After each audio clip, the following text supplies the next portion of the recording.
जोर से बिजली की कड़कड़ाहट हुई तो उससे भयभीत होके कान्हा जी रोने लगे और नंद बाबा के कंठ से चिपक गए। जब कान्हा जी रोने लगे तो वहाँ पर दिव्य वेश में राधा रानी प्रकट हुई, जिन्होंने नीले वस्त्र पहन रखे थे, नील मणि का मुकुट धारण कर रखा था और नील कमल को हाथ में लेकर चली आ रही है।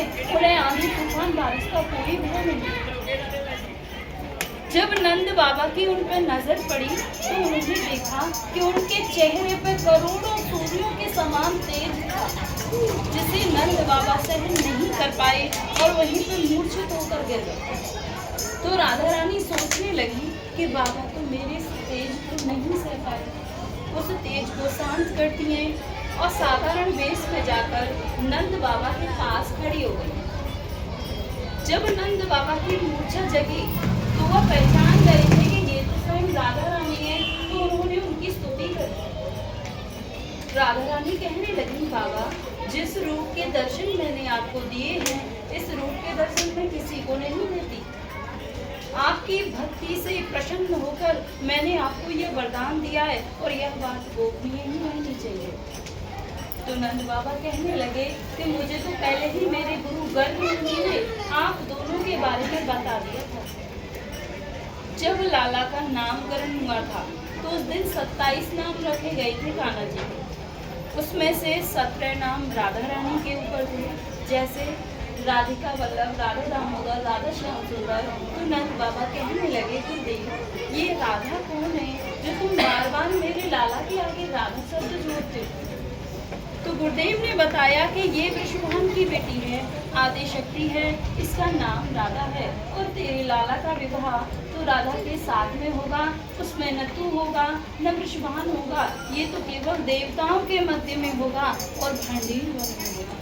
तो नंद बाबा कहने लगे कि मुझे यह सब पहले ही मेरे गुरु गर्ग मुनि ने बता दिया है और मुझे यह भी पता है कि तुम यहाँ किस उद्देश्य से आई हो, क्योंकि आज वो दिन आ गया है और आपकी धरोहर मेरे पास है।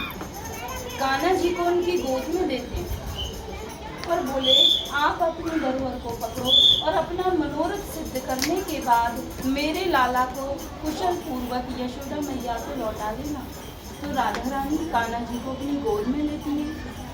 गोद में लेकर यहाँ पे जो भी आपने दर्शन किए मांग भरते हुए जब उस स्थान पर जाती है तो वहाँ जाते ही कान्हा जी अपनी माया से किशोर अवस्था में हो जाते हैं। फिर उन्हीं की माया से वहाँ एक सहस्त्रों खम्भों का मंडप प्रकट हुआ। सहस्त्रों माने हजारों खम्भों का। उसमें सभी खम्भे सोने के थे जो रत्न मोतियों से सुशोभित हो रहे थे। बीच में एक सिंहासन था, वो भी सोने का था, जिस पर चढ़ने के लिए 7 सीढ़ियाँ थी। तो राधा कृष्ण दोनों से सिंहासन पर विराजमान थे। तभी ब्रह्मलोक से ब्रह्मा जी आते हैं और अपने कमंडल में से जल लेकर राधा रानी के श्री चरण कमलों को धोते हैं और उसे उनके चरणों की भक्ति का वरदान प्राप्त करते हैं। फिर पूरी वैदिक रीति से उन दोनों का विवाह कराते हैं।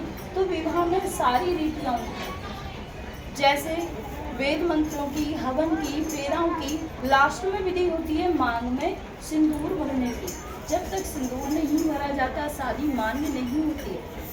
तो जब ब्रह्मा जी ने कान्हा जी के हाथों से राधा रानी की मांग में सिंदूर भरवाया तो यहाँ मंदिर में उसी छवि के दर्शन है। यहाँ पे ठाकुर जी राधा रानी की मांग में सिंदूर भरे हुए।